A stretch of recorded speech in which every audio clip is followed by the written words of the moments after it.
ওই রেলে যাচ্ছিলাম, আমাদের প্রোগ্রাম ছিল, তো কাঞ্চনজঙ্ঘাতে যখন বসেছি তো বাদেই আমার কাছে খবরটা এলো যে সাংবাদিক দুলাল চক্রবর্তী আনবে। প্রথমে একটু মানে শুনেই যেন একটু মানে মনে হলো যেন একটা আঘাত, সাডেন আঘাত যাকে বলে, এরকম লাগে। কারণ ওনাকে তো আমি দীর্ঘ সময় ধরে আমি চিনি, ছোটোবেলার থেকেই চিনি।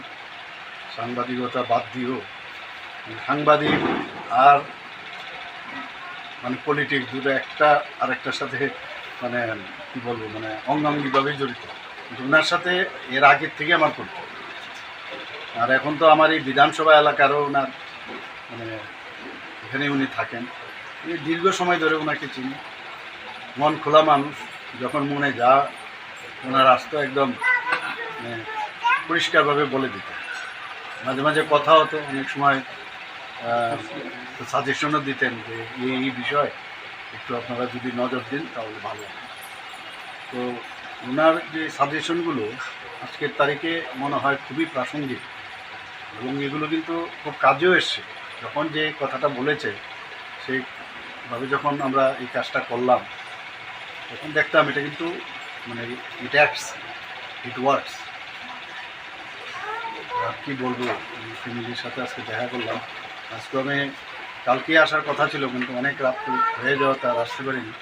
আজকেও প্রোগ্রাম ছিল সকালে, তো ওখান থেকেই সেই প্রোগ্রাম ছিল আরসি ঘাট, তেলিয়ামুড়া হয়ে কয় হয়ে সোজা আমি এখানে চলে এসেছি।